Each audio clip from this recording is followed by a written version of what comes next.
I moved from Texas to New York.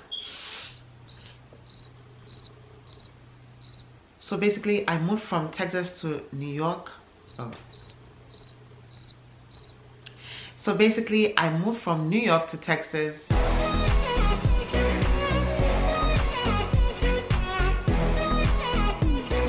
Welcome back to Laraddiji's Vlogmasode number 2, and that's Vlogmas day 2. Well, not necessarily day 2. I have some catching up to do with Vlogmas. You know, it's not easy recording videos every day and editing them and putting them out. So if you're watching for the first time, welcome to Laraddijis LinPRinP. I'm a Nigerian vlogger, and I love talking about peaceful living in this chaotic and dramatic world. Today's video is going to be about moving our stuff out of storage and into our new apartment. If you haven't seen the first episode of this Vlogmas, our Vlogmasode number 1, go ahead and do that and then come right back. So basically I moved from Texas to New York. So basically I moved from New York to Texas last month, and all our stuff were placed in storage because our apartment wasn't ready at the time. So yesterday we were able to get the rest of our stuff out of storage. So I wanted to give you guys some tips about moving and lifting heavy stuff. It's been a while since I lifted anything, you know, heavy boxes, heavy items from our stuff in New York. So I wanted to use this opportunity to remind you guys, you know, during this Christmas time, how you're lifting your Christmas garland, your Christmas tree, your Christmas stuff that you have in your boxes. So I'm using this opportunity to give you guys a reminder so we don't go into 2021 with broken backs. And I actually hurt my wrist today, but I think it's getting better. So these tips will really help you out, you know, before 2021. All right, let's get into it. The first and most important thing is to plan out the boxes that you're trying to lift. You want to lift the softer, the lighter boxes. You want to lift those first. Those are easier to manage. You know, you can always lift up, you know, boxes. Always test them out first. See if you can tilt them. See if you can maneuver them, you know, first before getting ready. So basically plan before you lift those boxes. Check to see if they're light. Check to see if they're heavy. Then you can prepare yourself. For the heavier boxes, then you want to ask for help. Don't think you can do by yourself and then hurt your back. So ask for help. If you can't do it by yourself, definitely ask for help. More help means you're reducing muscle strain, you're reducing hurting yourself, basically. The next thing you want to do when you're lifting those heavy boxes that you need help with is to widen your base. No matter how short you are or how tall you are, you want to balance yourself. You want to widen your base and then bend at the knees. Don't bend at your hips. Those are recipes for disaster. You want to bend at the hips. I'm sure you're going to see in this video that I didn't do all of these steps because I'm doing that after the fact. That's why we're here, to help you out, all right, so you don't make mistakes like I did. So basically you want to widen your legs, bend at your knees, not your hips.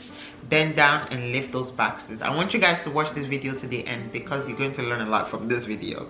All right, so the second step is widen your base, bend at your knees. The third important thing you want to do is think of it as exercise. All right, every second you get when you're lifting items, use it as exercise. You want to tighten your stomach, you want to tighten your core, tighten your stomach muscles, and lift with your leg muscles. All right, so that's the third important thing. Tighten your inner core, tighten your stomach muscles, and then lift with your leg muscles.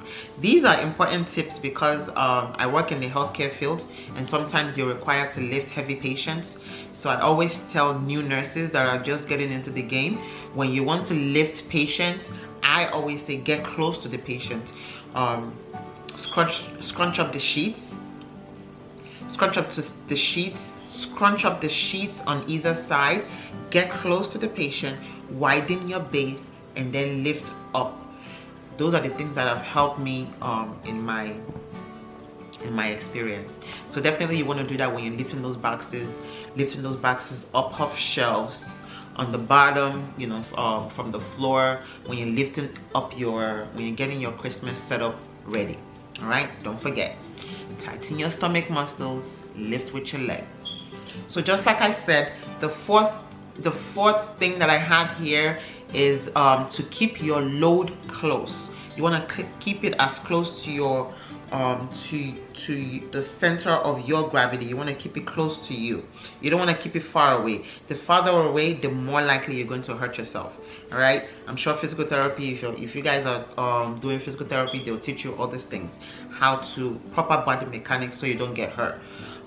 You want to keep the load close to your body. Keep it close to your body. Don't go, oh, I want to lift something heavy and it's in front of you. Keep it close to you, and then you'll be able to lift it better and distribute the weight better. Another important thing is to keep your back straight when you're lifting heavy objects. Sometimes it looks like it's hard to do, but just try to keep your back straight so you don't hurt your back. Keep your back straight when you lift. I'm sure you're going to watch this video to the end. You will see shoulder dolly. Shoulder dolly is something my husband got at Uhaul. That's how we were able to get a lot of our heavy boxes without really stressing ourselves. We tried lifting heavy boxes. I wish I had, you know, footage for you guys, but you know, we're busy. So we were able to use those straps to lift up very, very heavy objects. Without it, it was kind of hard to do. I mean, close to impossible to lift. Check them out. You know, they did not sponsor this video. I liked using the product. That's why I'm telling you about it. Next time you're moving, next time you're lifting heavy objects, this is something good to have, you know, in the house, laying around. I don't know how much it costs. I'll put it in the description box below. You can check them out. Shoulder dolly. They have other items as well that helps make it helps to make lifting heavy things easy. Just like I did yesterday, I'm going to be talking about well, you have to watch Vlogmasode number 1. You have to watch Vlogmas episode number 1. So go ahead and check it out. So the third question I'm going to be answering from my yearly review year 2020 is, what is your biggest career achievement in 2020? And that for me was making 10 years at my older job. My first job actually was I spent 5 years in that position while I was in school, and that helps to support me, you know, be big girl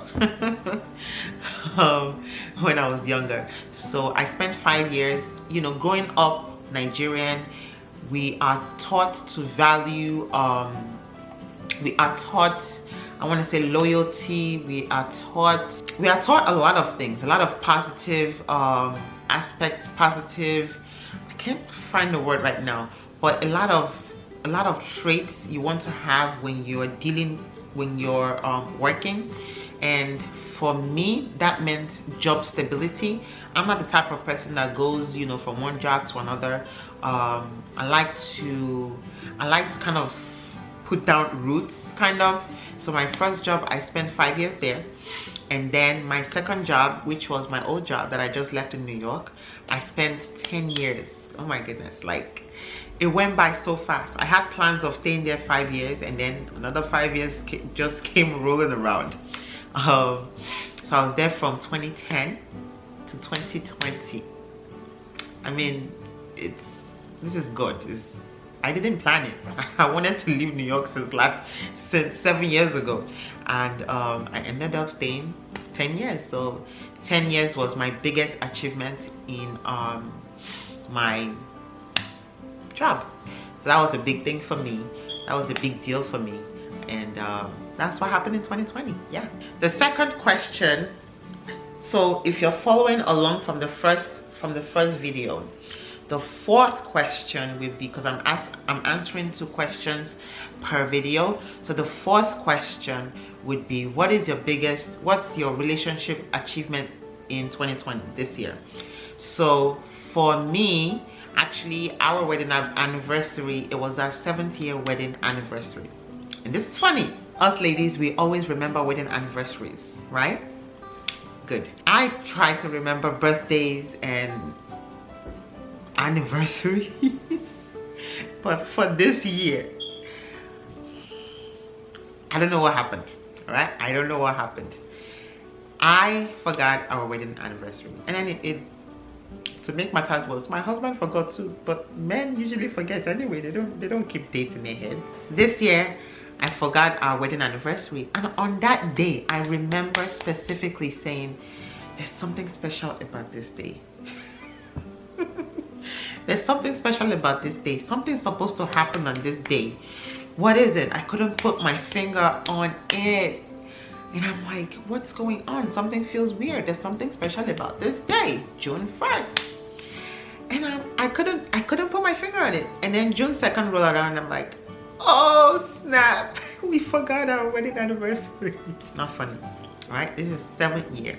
I don't know what 7 years means, but 7 years being married is a long time, especially with the kids, especially with Corona, especially with homeschooling, especially with cooking breakfast, lunch and dinner for the entire year. Oh my, it's driving me nuts. Once the kids are done eating breakfast, I'm thinking of lunch. Once they're done with lunch, I'm thinking of dinner. Like, and they eat so much. So that was my biggest 7 year, that was my biggest relationship achievement for this year. I don't know if that's an achievement, but we thank God all the same. It hasn't been easy, you know, ups and downs. And I feel like now that we're in Texas, we're actually starting our relationship kind of like, you know, starting all over, and kind of like a real, I feel like now, like we are kind of alone, so we can lean more on each other now after 7 years and after all these kids. I feel like we're just now starting all over, you know, doing things by ourselves. I was kind of babied. My dad is gonna watch this, he's gonna laugh. I feel like we've been pampered, like over pampered in New York. I mean, sometimes I'm home like, oh, what am I gonna do? What am I gonna cook? What am I gonna whip up for the kids? And then my mom would just knock on the door, coco, and then she'll just give me like a big pan of jollof rice, big pan of fried rice, big pan of vegetables, big pan of beans and corn. And I'm like, you know, bags of fruits for the kids, bags of snacks. Oh my goodness, I was pampered. For the past 7 years, we've been pampered. So now it feels like we have flown the cuckoos. We have flown out of the nest, and now we are on our own, and we are going to fly. We are already, you know, fluttering our wings, and we're ready to fly. All right, so we are at that junction for the inspiration. What's the inspiration for today, for this video? The inspiration for this video today is, there is power in your tongue. Whew. I'm sure this has a little bit to do with what I said yesterday, which was good things happen to those who wait. And definitely there's power in your tongue. So while you're waiting, you want to make sure what you're saying and what you're prophesying and what you're saying out into the universe matches your waiting. If you're waiting for something good to happen in your life, then you want to put that and speak that into the world. Speak that to God. Tell God, this is exactly what I want. I want A, B, C, D, and E. And then you now patiently wait while you're taking steps to get to A and to get to B and to get to C, all through to where you want to be. All right, so there's power in your tongue. Speak positive things into the universe. Do positive things, and you know what's gonna come back to you? positive, positive, positive. Even if you feel like negative, all you see is negative right now, continue to do positive things, continue to do good, continue to help others. If you can, continue to lend a helping hand, continue to, sometimes minding your business might be positive. Continue to stay in your lane, don't overstep boundaries. Continue to guys, give me comments, leave comments in the comment section. What can you do? How can you live a positive life? How can you speak positive? How can you just speak it? You know, I want this to happen, I want this to happen, I want this to happen. Speak positive. Even though it's corona times and it's crazy out there, speak positive. I'm gonna go out today and I want only good people to, I want only good people, I want to encounter people that, you know, people that will help me. I want to encounter positive energy. You know, when you go to the store, don't just go ooh ooh ooh ooh. Everybody's so crazy and everything is just, everybody's just angry at everybody. You know, smart. And now with the mask, you can't even smile. People can't even see your face. But when you smile, it shows on your face. So still continue to smile. Don't put on an angry face. Continue to positive energy. Just grab all the positive energy you can find. All right, speak positive, think positive, breathe positive. All right, you guys, we will get through this. We will get through this. 2021, I hope is gonna bring a breath of fresh air that we can breathe without our masks. I'll be talking more about, you know, how we're doing. Hopefully, if there's time, I have tons of homework we have to do with the kids. We have a lot of catching up to do. So if you don't see any video from me, that's why. I have a lot of homework we have to catch up on, and on top of unboxing and putting things where they are, making this place a home. So do bear with us, do bear with me. Be getting there shortly. I want to thank you guys for watching. I want to thank you guys for taking the time to watch this video. I want to thank you guys so much. You guys are awesome. You guys are awesome. You're awesome. All right, if you haven't subscribed yet, you know, just do that. You're gonna be notified. Basically what it is if there's a video out, it's gonna notify you, like I just put out a video, you want to check it out. So you can do that by hovering over the hearts in the right lower corner. Just hover over it and then you'll see subscribe, and you just click that. All right, hover over the hearts in the right corner and click subscribe. Yeah, and then you'll see me in my next video. Live in peace, rest in peace, stay blessed. You see me in my next one. You see me in my next one. See me in my next one. If you're watching, see me in my next one. You're gonna watch. See me in my next one. See me in my next one. Bye.